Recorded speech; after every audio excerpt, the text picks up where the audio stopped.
This extraordinary meeting, which brought Modi, Xi Jinping, and Putin together, increasingly those countries now see the US as a more and more aggressive, unpredictable threat. I hate to say this, but it's been perfectly timed for Xi Jinping. When China's seen as the US's big peer competitor, instead of having China isolated with Russia peeled off, they've been forced together. There's so much trolling of Trump going on this. Russia can say things China can't. They have this mate who can go out there saying unbelievably aggressive and hostile things against the West. We've really effed things up when we're now in a position where the Chinese Communist Party can hold the moral high ground.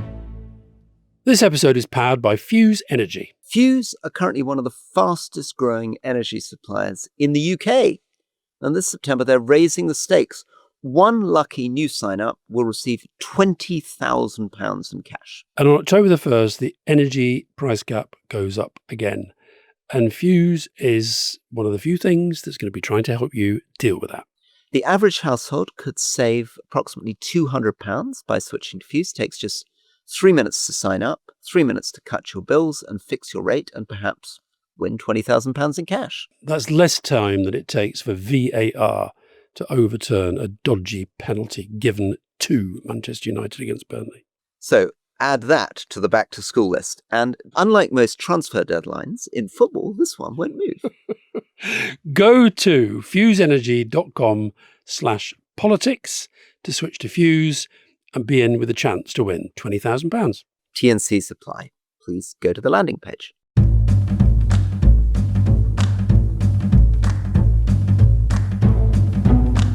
Welcome to The Rest is Politics, face-to-face with me, Alistair Campbell. And with me, Rory Stewart. And you are back from Bosnia and Singapore. Yes. We talked about Bosnia last week. We'll talk a little bit about Singapore this week. And I'm back from the Orkney. Is it the Orkney or Orkney or the Orkneys? It's Orkney, isn't it? It's Orkney. Yeah, just say Orkney. Why do we say the Orkneys? Well, I didn't put as plural on, but you're right. I put in a definite article, which I should put in. That's like the Ukraine, which is the wrong thing to say. That would be very weird, wouldn't it? And it's like people who say Afghanis when they should say Afghans. It's all very strange. So, Rory, we've talked a lot in recent weeks about the United States, about Ukraine, about Gaza. We're going to stay very much on a foreign policy focus, but very much focused on Asia, on China, this extraordinary meeting that Xi Jinping has been hosting. Then in the second half, we're going to look at the Association of Southeast Asian Nations. You were in Singapore right at the moment of this extraordinary meeting, which brought Modi, Xi Jinping, and Putin together. So India, China, and Russia together, Shanghai Cooperation Organization. Give us a bit of a sense of that. Well, I mean, I do think this meeting is very consequential. I mean, the Shanghai Cooperation Organization has been going for some time. It started with mainly Russia and China and four of the stands, Kazakhstan, Kyrgyzstan, a few others. And then it's grown, and the signs are that it's growing still because some of the people who are there are not full members of the SCO, but they're there at this thing, which I think has been, I hate to say this, but it's been perfectly timed for Xi Jinping. And the absent force in this is, of course, Trump, because Modi, and I think, I'm glad to see the New York Times finally agrees with me that the real story at the heart of the India-US rupture is the Nobel Peace Prize. The fact that Pakistan has said that they would nominate Trump, and Modi was really pissed off that Trump tried to take credit, as this is one of his 10 wars it is now that he's stopped, the India-Pakistan skirmishes recently. And so Modi's there, and Modi is there very much, I think, signalling that the bipartisan American 25, 30-year effort to get Modi much more into the American orbit, he's kind of resisting that, not least because of the way that Trump has treated him. And of course, Putin, fresh from his winner-takes-all summit with Trump in Alaska, is there very much looking just like one of the big three in this new nexus. And of course, India has been tricky. China has been tricky, not least because of the border skirmishes that happened a few years ago and the war of the 60s. But also Russia is tricky. And yet Trump has seemingly brought them all together in a way that, makes them look like they're definitely vying to be a rival collection to the Western alliance. Strategically, as you're saying, the big US policy really for 20, 30 years has been to think about how to make sure that China is relatively isolated. I mean, China's seen as the US's big peer competitor, and There have been different US attempts to do this, and it went on through all these different administrations, Republican, Democrat, through to Biden. And through Trump 1. And through Trump 1. And the idea was, as you say, very important idea, that India, which is this enormous population and increasingly enormous economy, would remain within the Western orbit. That Japan, South Korea, Philippines, Vietnam, Australia would be on the US side. And then there was another idea, which was being sold by some of the people who are in the new Trump team. So Marco Rubio seemed to talk about this, Elbridge Colby, who's the deputy defense guy, used to talk about this, of what they called a reverse Kissinger. And the idea was that in the 1970s, Nixon and Kissinger decided to isolate Russia by reaching out to China. The reverse Kissinger was going to go in the other direction. We're going to isolate China by reaching out to Russia. And there were some people who thought when Trump started taking the Russian side on Ukraine, maybe this is what he's up to. But as you say, this conference in Shenzhen shows the collapse of the entire strategy, because instead of having China isolated with Russia peeled off through Trump's charm offensive and Modi peeled off in the other direction, what's happened is they've been forced together in, I guess, one very, very fundamental way, which is increasingly those countries now see the US as a more and more aggressive, unpredictable threat.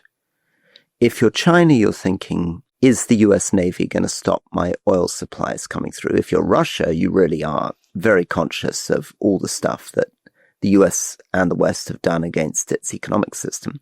If you're India, you're now facing 50% tariffs. And you're facing it in a way that you can't predict. I mean, I wanted to turn to you on this, because if you're Modi, you're going to be very perplexed. You would have thought that you'd done everything right. Ambani, who's the guy, the big Indian billionaire who processes the oil, had invited Jared Kushner and Trump's daughter to his wedding, and this sort of kind of big deal. Modi and Trump seemed to be mates. And there was a general sense that Trump was like some sort of classic kind of old-style dictator, and all you needed to do was invite the family to the wedding and give some... There are 10 Trump buildings, I think, in India. And yet none of that worked. And that's why, you see, I think that, so you have this bipartisan policy, Republican-Democrat presidents, as you say, and with very little resistance, basically saying, India's going to be a future power, we've got to get them on board, etc. Trump seems to do that term 1. You have these, what came across as like love-ins between the two of them, going to... I think there was 110,000 people at one of the rallies that they did together in term 1. And the only thing I can think of that's caused this rift is this India-Pakistan Nobel Prize thing. 2001, America lifted sanctions on India that it imposed because of its nuclear program. 2005, it began actually negotiating a pretty generous nuclear cooperation deal signed in 2008. And then 2016, they made India a, quote, major defense partner, which meant it had access to some of the technologies without becoming a kind of fully fledged ally. So that's what's it would seem, being reversed. And if you think about it, the raising of the tariffs to 50%, which is going to hit their economy and particularly small and medium-sized people really badly. The reason that Trump gave was because of Indian increase in the buying of crude Russian oil, which is true. We've talked about this before. It went from, I think, 1% of their oil to something like a third. But China is a bigger importer of Russian crude, and yet he's not gone after Xi Jinping in the same way. Just on the business side, one of the really substantial things that I think has come out of this summit is Putin and Xi have done some sort of deal on the new Siberian pipeline. So this is about, energy from Russia to Mongolia. And again, avoiding American ships. Absolutely. You're not exposed to the Navy in the sea. And if you look at what Xi Jinping said, member states, he's talking here about the SCO, should, quote, oppose Cold War mentality, which is what we normally associate with them and Russia, bloc-based confrontation and bullying. We know, and that, by the way, he's looking at Modi when he says that, and he's talking about the tariffs, and safeguard the international system with the United Nations at its core. And if you think about that, so China is often seen by the Brits and by the Americans as the country that is most blocking anything that happens at the United Nations, and he's flipped this around. This is something fascinating. So Xi Jinping's been trying for years to sell this line, and nobody's been listening. And Trump has suddenly made it plausible. Yeah. Suddenly, for the first time, China's attempt to say we represent predictability, the UN system, laissez-faire business, which seemed ridiculous 2 years ago, now seems very interesting. Second thing, on Russia, the China-Russia relationship is amazing because on the surface, people say Russia's a much smaller economy. What's China got to benefit? You've talked about oil, and there's some other material things like the fact that Russia is a market for Chinese goods.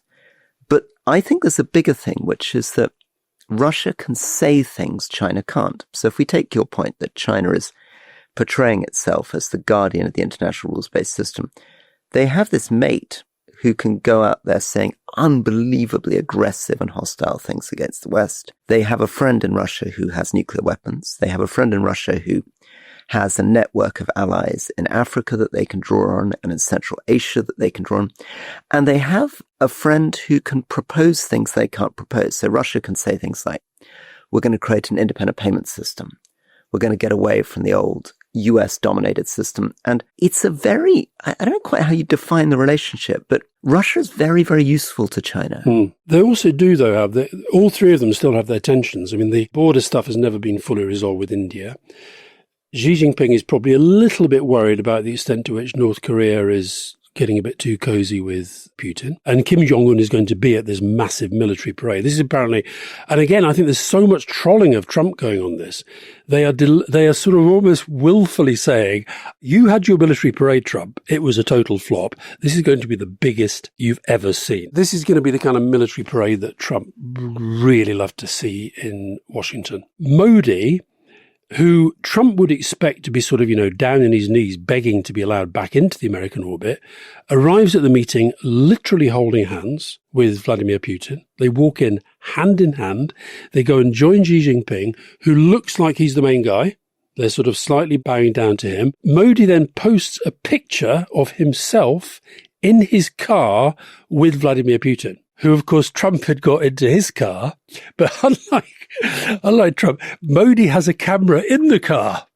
So the picture of him and Putin, and he does a tweet saying, always interesting to talk to this guy. And then I think the other thing that's really interesting about what Xi Jinping is doing, because the other thing that they feel, and this is partly their fault because they've always kind of never really worried too much about international communication, they feel that the story of the Second World War has been overly dominated by America and the Allies. Yeah, so we, America, Britain, we think we won the Second World War. And they think that actually the real battles that decided the Second World War were fought in and by the Chinese and the Russians. And the Chinese against Japan, Russia against Germany. Yeah. And that is another story that he's been telling. So what this week has become essentially has been militarily, with this massive show that we're going to see on Wednesday, diplomatically by bringing these powers the together. Rest of this Politics podcast are not actually going to see that show. I mean, we're going to see it actually. We're not flying to Beijing to witness the tanks. Have I not told you yet? No, well, we are going to be watching it on our televisions, Rory, or in your case, on a sort of laptop. And then the other thing is this history stuff, which to them is incredibly important. And of course, that relates to Taiwan as well, because what they feel is that out of the post-war settlement, that the French, the Brits, the Americans should have had a better understanding of China's, quotes, rights to Taiwan. So this is like a big deal that's happening right now. And it's I think a lot of it is very psychological, geared towards an America. And they want the American diplomatic political class to be thinking and saying, Trump, I'm afraid you have created this. David Rennie, who was the economist correspondent in China and is now their geopolitics correspondent, has pointed out that the Shanghai Cooperation Organization that you've been talking about a few years ago didn't really look like it added up to very much. No. Nobody could quite work out what it was going to do. And he points out that China is perpetually kind of floating these funny organizations and seeing if they work or not. I think that there was another one called the Confidence and Stability Organization, right? And BRICS is another one we can talk about in a second. And the story really here was it didn't make much sense because actually Central Asia was basically controlled by the Russians. The Chinese didn't have much influence over it. And then Iran joined, and then India and Pakistan are both in, and they don't really like each other, so how are you really going to make this work? As you say, suddenly it's got new life, because suddenly it's an opportunity for Modi to demonstrate he's not dependent on Trump. BRICS is another interesting one. So BRICS, we've talked about before, has begun to expand from Russia, India, China, South Africa, to take in all these other states that are now queuing up to join. I think this is the beginning of us looking at new organizations, which we can't quite define. They're not tight like NATO. They don't have those kind of security guarantees. They don't have Article 5. They're not the European Union, right? They're not providing those kind of trade things. We'll get on to one of them maybe after the break, which is ASEAN, because you just come back from Singapore. But they are a very, very odd shifting symbol. If you listen to analysts, I've been listening a lot to an amazing guy called Sasha Kobuyev, who's at Carnegie. He's that Carnegie Russia expert. And he says, they're blocks, but not economic blocks. They're clubs. They're not alliances. They're minilaterals. And then he produces others because he's a Russian intellectual. They're sentiments. They're synonyms. They're acronyms. They're regions. Right? But I think we'll keep coming back to these as we keep studying them, because I think they are increasingly useful as the US alliances begin to fray. And the US had a few going. It had AUKUS. Had this Quad arrangement in Asia, which still going, but must be that's a classic example. What happens to the Quad, which is America, Australia, Japan, India? What happens to that now that he's sort of basically said to Modi, "You are basically PNG, never darken my." And actually, has been pretty aggressive on Japan with tariffs too. Yeah, just on to go back to my little trip to Singapore, because it relates to what you've just said. And by the way, Singapore they're talking, I think, with Morocco and the UAE about forming an organization of smaller economies to try to get back to what they would say as more fair trading and so forth. So there are lots of new things that are going to emerge from this. So I was at an event in Singapore with people, about 500 people in the audience from the energy industries and the insurance industries, and some quite big cheeses. And there was about half and half Asian, and the rest were expat, American, British, Australian, German, whatever. And they very helpfully gave me one of those fancy polling apps that you can get instant answers, right? Now, the first thing I did, I asked them, you and I have done this before at events, and I said, hands up, this was without the app, hands up if you've mentioned the name Trump in the last 24 hours, okay? And around about 2/3, 3/4 put their hands up. I then said, this was before the Shanghai thing, hands up if you've mentioned Xi Jinping in the last 24 hours. 3 hands. I'll come back to why I think that's significant. It's basically just because he just keeps on going. He doesn't feel the need to be shouting and tweeting and all that stuff. Then said, which is, on the polling app now, which is the most powerful country in the world? USA or China? China 60, USA 40. Okay. Which country do you think will most benefit from Trump's tariffs policy? USA 19, China 81. So this is serious business people thinking, this doesn't add up. This is going to harm America more than it harms us. And this was the absolute killer for me. Which of the two superpowers do you see as the greater threat to global stability? Have a guess. I guess you're going to say US now. USA 79, China 21. Now, I just do not believe that would have been the case a year ago. No, it's unimaginable. Because I was thinking about this on the way in to see you this morning, that it's a kind of miracle that the US, given how rich it is, given how many troops it has, given it had nuclear weapons, that it managed for 70 years to basically convince the world it wasn't, for most people, a threat to stability. That many, many countries in the world sort of understood where the US was coming from, understood roughly what the rules were, and therefore, if you're Europe, you allow yourself to be completely dependent on US security guarantees in a way that you wouldn't have accepted Chinese or Russian security guarantees. But once it flips, once America starts acting unpredictably, starts flinging bombs around the Iranian nuclear sites, starts talking about clearing out Gaza, starts talking about grabbing Greenland, starts putting 50% tariffs, starts saying to Europe, by the way, we're not providing security guarantees, you can spend 5% of your GDP on defense. Then people wake up and say, wait a second, this country is so big, so powerful, it's potentially unbelievably dangerous. What happens if the US Navy starts stopping our oil moving around? What happens if they start doing to us what they did to Russia? What happens if Trump wakes up and thinks, oh, I've got all these lovely toys in my inbox. Tariffs is just the beginning. I can sanction you, I can invade you, I can bomb you. And then you really begin to think, well, how do we have other allies? How do we deal with this? It's interesting how, we've got today, Tuesday, we've got this Bolsonaro trial starting in Brazil, which is, of course, part of the BRICS. But it's really interesting, if you think about it, that is a case of where the institutions of a country like Brazil appear to be holding in a way that in America, the institutions don't appear to be holding. And of course, what the Chinese can say, and they've started to be much more open about this. You know, if you meet Chinese diplomats and people who are kind of in the Chinese sphere, they will start to say much more openly than they used to. You know, your democracies just aren't working, are they? They can't get anything done. And the other thing I've noticed is that the French appear to be hitting back a lot harder. Macron did a tweet the other day basically saying, we've now passed Trump's deadline on Putin. He's been played again. Le Point, the French news magazine, is out today.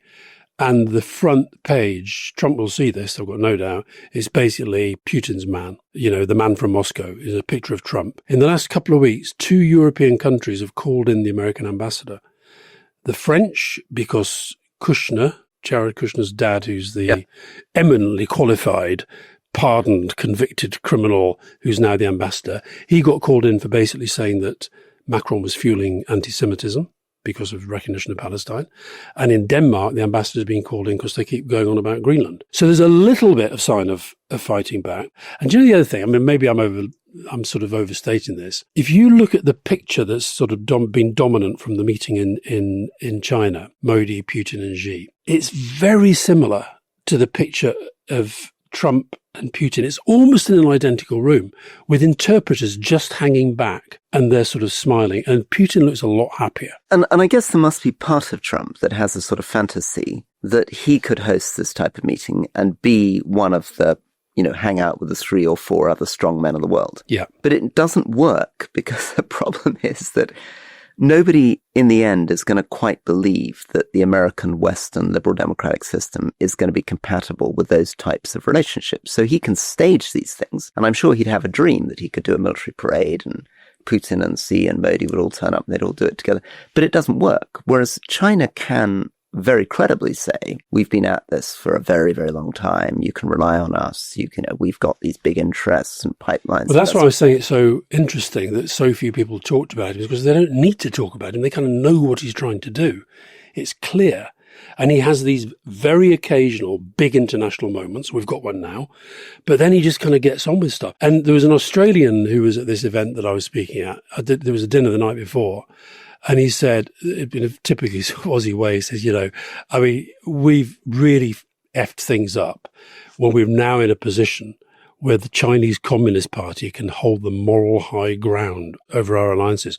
And the point about the alliances is there's this meeting in China that's very ordered and you see the family photo and it's all sort of minute by minute, everything works. And the contrast was post the Alaska summit, the European leaders all getting onto planes and sort of rushing over to Trump to try to get something going on Ukraine, result of which has been literally zilch. As I'm afraid we predicted. I mean, I do think this is a very, very odd thing that Trump managed to create an expectation in the media 3 weeks ago that I honestly never believed, that he was on the cusp of solving it. You know, there was going to be this peace deal, that the Europeans all somehow convinced themselves they could talk him into it. There was all this story about how Trump had been played, and we thought if we emphasize it. But I think we keep coming back to the fact that Trump doesn't change as much as we want to believe, that he's consistently been on Putin's side. He's still on Putin's side, and he doesn't really listen to the Europeans. How does he feel?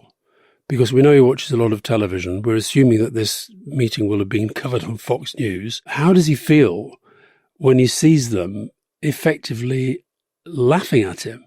Because that is kind of what they're doing. They're basically saying, you've given me Modi this smack in the face, and here I am holding hands with the guy who's, at war in Europe, and bowing down a little bit to the guy that you say is your great superpower enemy. I can't get in Trump's head, and I'm sure the Mooch is much better at this than me, but my only one thing I would say is that with people like Putin, we imagine that Trump is on our side, and therefore we imagine that when Putin refuses to accept Ukrainian demands, Trump will feel that Putin is laughing at him. My view is that Trump isn't on our side. Trump's on Putin's side. What he's really interested in is getting some minerals deal or some economic opening and lifting sanctions to Russia, and he doesn't give a monkey's about the fact that Putin is flouting him about about the European position on Ukraine, because the European position on Ukraine is not Trump's position on Ukraine. The other question I asked them was which other countries or entities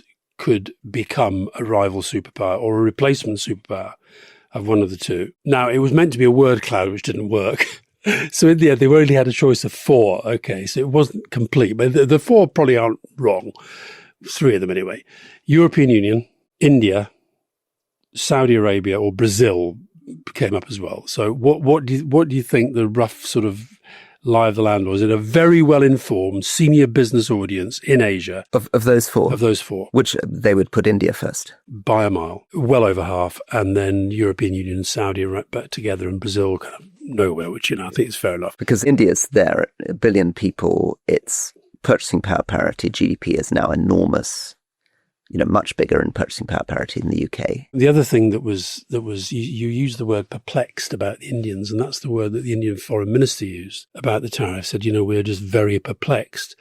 And the other thing they're perplexed about is that, have you read about who Trump has sent as his ambassador to India? He sent this guy, Sergio Gore, G-O-R, who is this guy that nobody's quite sure where he came from. He was head of personnel in the White House. There's some suspicion that he's actually a Russian, and he's not remotely qualified to be the ambassador to India. And they're perplexed. They're perplexed. Why have we got this guy? And Alistair Campbell, back from Singapore. So you were right, that is a long way to go, but you're right there in the centre of Southeast Asia and in the centre of ASEAN, which is the Association of Southeast Asian Nations.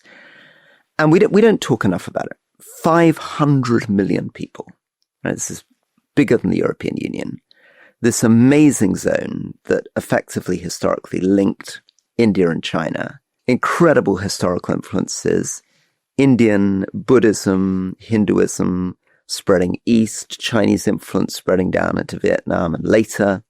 Some of these countries, Indonesia becoming predominantly Muslim, Malaysia becoming predominantly Muslim. What was your sense looking at the world from that perspective? Did things feel different moving out of Europe and suddenly putting yourself in Southeast Asia and looking at the world? No, I think Singapore is an amazing country. It is one of the most phenomenal countries in the world, I think. They've got unbelievably clever politicians that they pay an awful lot of money to. They've had 4 prime ministers. I love their foreign minister. And maybe we could get him on. Yeah. Well, I'm very keen to get Lawrence Wong, the Prime Minister, on, because he's a really interesting guy. They've had 4 Prime Ministers in 60 years. Lee Kuan Yew was there for 31 years, I think. Lee Kuan Yew's son? Lee Kuan Yew's son was the 3rd Prime Minister. In fact, I worked out, it's the only country in the world where I've met every single Prime Minister at some point. Very good. Very good. But that's since every Prime Minister since independence. Yeah, because every Prime Minister they ever had. I am 8 years older than Singapore. Brilliant. And I met Lee Kuan Yew when he was retired. Then you had this guy, Goh Chok Tong, who was very, very tall. Then you had Lee Kuan Yew's son, and now you've got Lawrence Wong. And he's only been there a year or so, like 4 prime ministers in 60 years. How many did we have in the last decade? But there you have a sense of a country that is very comfortable in its own skin. It's also, thinking about how these alliances are shifting. It's relied very much on the United States. And, Lawrence Wong, when the tariffs happened, he was one of the few who came straight out and said, this is wrong, this is dangerous, this is counterproductive, but we have to deal with it. Okay? The thing I'd say, you mentioned, ASEAN as a grouping. I think it is a really interesting grouping, but it's not like the European Union. They don't have that kind of, they're not sort of underpinned with all the kind of construct that the European Union has. But I think they're becoming much more a body that will over time possibly emerge into something much more concrete. Well, you go to Australia a lot, and what I feel on my couple of trips to Australia is that looking at the world from Asia Pacific feels very different, because our whole story really in the West is generally a story of decline. We have a feeling that our glory days sort of stopped in about 2004, 2008. ASEAN feels so different because these are countries which in the 1970s, 1980s, I grew up in Malaysia. I lived there from 78 to 81, and then I was in the British Embassy in Indonesia in the late 90s. These are countries which, when I was growing up, many of them had per capita GDPs and average wealth, which was like sub-Saharan Africa. Yeah. People were on $300-400 a year, right? And they have been growing, many of them. Indonesia grew for years at 7% a year. Not quite Chinese rates, but very, very fast growth. Yeah. And they came through the financial crisis in a way that other people didn't, and they began to attract an enormous amount of Chinese investment. So there are many problems, and maybe we can get on to one of the big issues, which is the question of democracy in these countries, by looking at a couple of examples that have come up recently. But I still think there's a sense of optimism, energy, and change, because people's lives over 40 years are immeasurable. I mean, the wealthiest of these countries, I think, just to run through them to give a bit of a sense, you've got Singapore, which, as you say, is hugely wealthy. So purchasing power parity, maybe $140,000 a year when... Yeah, and which half a century ago was kind of, a very poor country. Yeah. And then you've got countries like Malaysia, which I guess are beginning to get to the level of about sort of Greece or Romania, middle income status. Below them, Thailand. Those are probably the richest. Thailand's the kind of Detroit of Asia, making all the cars. Then you've got one notch down, which are these new emerging manufacturing powers. Vietnam, which benefited enormously from first Trump and Biden as they began to put tariffs and sanctions on China, trying to tilt people away from manufacturing in China. People began manufacturing in Vietnam. Yeah. Indonesia, another big example of this, big growing economy, 300 million people. And then you've got the countries that are struggling more. So Cambodia, Laos, Myanmar, Burma, which has had a really torrid time. Philippines? And Philippines, I guess, probably in the category I'd put with Vietnam and Indonesia. Brunei? Brunei right up there with Singapore. Yeah. Right. When you go through them, a lot of those have got real problems. I mean, Myanmar you mentioned, and, two of them have recently been at war. One of the many wars that Donald Trump has successfully resolved and brought to an end, and they'll never fight again, and there's no trouble between them at all. Let's just take a look at two of the countries in particular. So you mentioned Indonesia. Indonesia was meant to be, the president of Indonesia was meant to be at this great shindig in China, but had to call it off because of all these massive protests, which the spark was the revelation that the 580 parliamentarians get a generous housing allowance on top of their salaries. And then the police, quotes, accidentally killed a protester who was on his motorbike, and the riots they've gone on pretty badly, even to the point that President Prabowo Subianto has actually visited the family to apologize on behalf of the state, etc., etc. They suspend TikTok. They've got 100 million people on TikTok in Indonesia, and TikTok suspended their live function because that was clearly having a bit of an impact. So the protests seem to be still going on. It's actually, you mentioned the population there. It's now the fourth most populous country in the world, after India, China, and the States. It's got the highest number of Muslims of any country in the world, the biggest number of mosques. Economy has been doing well, but growth projections slightly slipping. And one of the big things which I think is behind this is there's the inequalities, we're seeing this around the world. The growth and the wealth that's being created, it tends to be going towards people at the top rather than people at the bottom.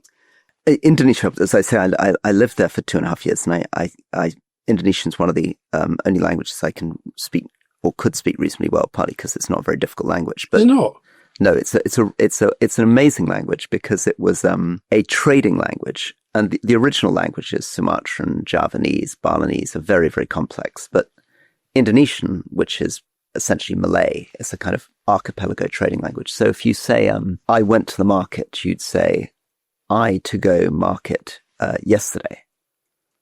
Saya pergi ke pasar kemarin. I will go to the markets. Saya pergi ke pasar besok. I go to the market. I to go market tomorrow, right? But they went through this incredible transition. When I was there, and you'll remember this because actually when I was there, I was in the embassy when you were taking over. Robin Cook turned up as the new foreign secretary. I arrived in 1997. Did he lecture you on the ethical foreign policy? Absolutely, I hope he did. Absolutely, turned up, told us about the ethical foreign policy. Good. And then 98, we had the big Indonesian financial crisis. And then Gordon Brown with his then assistant Ed Balls turned up. And then your friend Gus O'Donnell turned up. So I took him shopping. So I saw all your mates as a baby diplomat in the 90s. But in 1998, I was standing in the streets of Jakarta with, I think, 200,000 students with the police firing plastic bullets at us, looking very much like the scenes you've just seen. And Reformasi came. Suharto, who'd been in, military dictator, had been in for 32 years, steps down. And Indonesia then rapidly became one of the great democratic miracles, and everybody was very, very hopeful. 2004, things began to stagnate a bit under a guy called Susilo Bambang Yudhoyono. But still, for the next 10 years, the most democratic country probably in Southeast Asia. And then in 2014, a man called Jokowi came in. And for the last 10 years, Indonesia has begun to go backwards. So they've begun to shut down this very good anti-corruption organization that used to fearlessly pursue ministers. Civil society's been sidelined. But it was still a pretty inclusive settlement. The only lot that were not allowed back in were the old military dictator Suharto's family and his son-in-law, Prabowo Subianto. Prabowo Subianto had commanded the special forces, killing people in East Timor. During that time, 98, they were abducting student protesters. It was his guys who were crashing into the side of the crowd and ripping them away, and the body's never been found. So he was the one persona non grata person. Very difficult to quite, I'm trying to think of what the analogy would be, but I suppose it'd be like if Russia had a massive democratic change and Putin was out, and then suddenly a Gorbachev figure came back. And suddenly Putin's son comes back. Oh, I see, okay. 20 years later, right? It's a really, really weird moment. Or, North Korea, you topple the dictator and suddenly to your horror, after 20 years of democracy, then the North Korean dictator's son comes back. So Prabowo has spent the last 15, 20 years trying to reinvent himself in different ways. He flirted with being an Islamist, so he went with the extreme Islamist parties. He then flirted with going very anti-foreign, anti-elite. And finally, he started using AI to do weird dad dancing and portray himself as a sort of cuddly Japanese anime to get young voters, and won this incredibly convincing victory in which the police put a lot of pressure on village headmen and village chiefs, started saying, we'll investigate you for corruption, basically, unless you deliver your village for Prabowo. So Indonesian democracy now in big, big trouble. Yeah. And the other thing that's happening, partly because this is about parliamentarians' allowances, some of the violence is being directed at the homes of politicians, arson, government buildings. So my friend Sri Mulyani, because something's never changed in Indonesian politics, Sri Mulyani is the finance minister, has been essentially the finance minister and the central bank governor on and off for sort of 30 years. But her house was looted and attacked. Yeah. And then we've got Thailand, where this is a name that is well known in the United Kingdom, Rory. Why is the name Shinawatra well known in the United Kingdom? Football connection? Correct. Which football club was owned by one of the previous Shinawatras? You don't know? No. Manchester City. Oh gosh, a really big club. Yeah, absolutely. And when did he get rid of it? He went just before they became really successful, I would say. I see. Because they then got the big bucks in. He didn't put in enough money, despite being a massive Thai billionaire. I think he did a fair bit, but nothing like what the current owners have done. Just off the back of Manchester City, and I know you're very keen to talk about what's just happened, but sort of quick memory. I don't know anything about football, but I know a little bit about Thailand. As you say, Thaksin Shinawatra came in as Prime Minister in 2001, was toppled in a military coup in 2006. Then his sister came in as Prime Minister in 2011, same family, toppled in a military coup in 2014. There was then 9 years of military rule. There was an election in 2023, which we covered on the podcast. People remember that Peter Limjaroenrat, who was leading the Move Forward Party, who was really an exciting, I think, Ivy League educated young guy who was going to lead Thailand away from its domination by the royal family and the military, won the election, but was then sidelined in a weird deal where the military then brought back Shinawatra. He was pardoned from his crime of lèse-majesté, and eventually his daughter ended up as Prime Minister. Over to you. Yeah, and she's now no longer Prime Minister. So if you throw in another member of the family, one removed, you've had 4 members of the same family essentially kicked out of office by the Constitutional Court. This was because of a phone call that she had with the leader of Cambodia, which was leaked by Hun Sen, Cambodian, clearly, I imagine, to damage her, in which she was, in the eyes of the Thai people and the Thai institutions, overly familiar, overly flattering, overly conceding to his power. So she's now got the boot as well. Now, and as you say, it's one of these really interesting examples that we can see in Brazil and we can see in Latin America a great deal. Is it that we have this wonderful, strong institution called the Constitutional Court, which is holding people to account? Or if you're from the opposition, and this tends to be the position I'm from, actually the Constitutional Court is an absolute toy of the military and the monarchy. Well, it may be that. And any sort of populist democratic party immediately, because that's how Peter was disallowed as prime minister, is because the Constitutional Court suspended him, accusing him of some violation.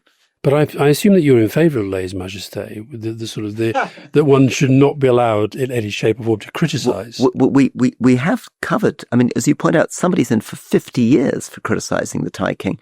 And the Thai king is this very eccentric figure who appears to live in a small village in Germany and who famously has this dog who's been made a general. And all these kind of things, because we're talking ASEAN, how interesting the democratic movements are. So again, if we go back to the 90s, the glory days of democracy, we believed, or at least we believed in our little embassy, that the world was getting more and more democratic, because it wasn't just that Indonesia had got rid of its military dictator and was headed direction. In 1986, the Philippines had got rid of Marcos. Cory Aquino was going in a democratic direction. In Cambodia, you'll remember, in the early 90s, there had been a UN-led intervention, which was one of these things, a little bit like Bosnia and Kosovo, where the UN sent in 44 nations, 20,000 troops, took over the government, set up this uneasy coalition between the king and Hun Sen. There was demobilization of the Khmer Rouge. There was Truth and Justice Commissions. A lot of my friends my age were there in Cambodia doing this stuff. Fast forward, things look much, much more dubious. Indonesia, as I say, gone backwards. Thailand, basically different forms of military rule. Hun Sen kicked out his partner, the King's Party, and has now handed over to his son, General Sen, and has made a public statement saying, my son will be prime minister in the 2020s, my grandson will be prime minister in the 2030s. So he's setting up his own little monarchy in Cambodia. Meanwhile, the Philippines, again, if you were to go back to your time in government, the key figures now in the government are Marcos's son, Bongbong Marcos, who's the president, Duterte's daughter, who's the vice president. One of the leading opposition figures in the senatorial race is Bam Aquino. And if you look at the Senate itself, the Senate's only got 24 people in it. There are 4 siblings out of those 24. 2 Viljars, 2 Estradas, 2 Caetanos, 2 Turfos. So 8 out of 24. So whatever the Philippines is, I mean, yes, it's a democracy, but it's a very different type of democracy to the ones that we're used to. Yeah, well, you can see that Trump is studying these things very, very closely, can't you? Final thing I just want to finish on the Southeast Asian story, because it's such a, not just 500 million people in this critical place between China and India, not just one of the big economic stories. So as I think you'll find as you go around talking to businesses, people very interested in Vietnam and Indonesia, and even the French, the Germans, the Brits, who think maybe they've missed the boat on China, keep hoping that in Indonesia and Vietnam they could provide alliances with the economies of the future. But the story that we keep coming back to of social media disinformation, most of these countries in Southeast Asia have a very big overseas Chinese community. Singapore is basically an overseas Chinese island state. In Malaysia, maybe 25% of the media is in Chinese.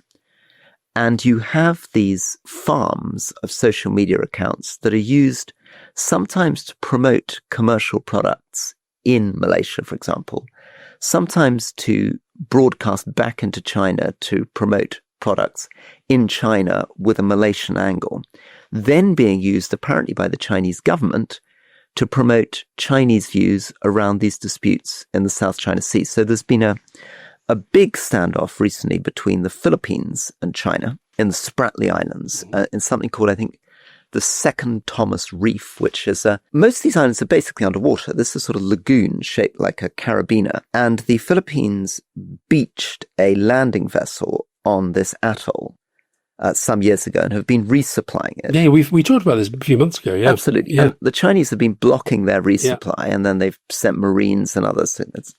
Anyway, the Chinese bot farms are perpetually trying to dig into Duterte supporters who are considered more pro-China against Marcos, who's considered more pro-American. And the same thing is being played out across Southeast Asia. And what you will have seen in Singapore is this very interesting question they all have to face, which is, what do they think of China? When they're being optimistic, they would say, look, we've known China, we've dealt with it for literally thousands of years. all you have to do is be polite to it. It's this enormous giant. At least they're predictable. We understand what the rules are. We don't necessarily like what they're doing in business, but we get them. Whereas America is now increasingly unpredictable. But I guess your Australian friend who was at your conference would probably say they're being naive, that China is increasingly a blue water power. I think 70 destroyers have been around Indonesia in the last few years from China, and that they need to understand that if something happened, let's say China went after Taiwan, all these instruments of social media, economic leverage and power will be used to make sure those Southeast Asian nations do not take the American side. Well, the point that the Australian guy made was actually that this is happening with a record and reputation that Trump is shaping for them, which they don't deserve because of their human rights stuff, Uyghurs, Tibet, Hong Kong, all the other stuff that the intellectual property theft, all that stuff that we know about. So yeah, it's really, really interesting. Your democratic picture though is not a healthy one. No. And a very strange one. If you go back to those days of optimism of the toppling of Marcos, toppling of Suharto, the emergence of Thai democracy, people wouldn't have predicted. And of course, this confirms the general Chinese worldview and a bit of worldview you get from Singapore, which is pretty authoritarian, that what matters is economic growth, that human rights and democracy is not necessarily what it's cracked out to be. Many of these countries have elections and occasionally have changes in government. Singapore's elections, which they had last time, they ended up with pretty much the same result.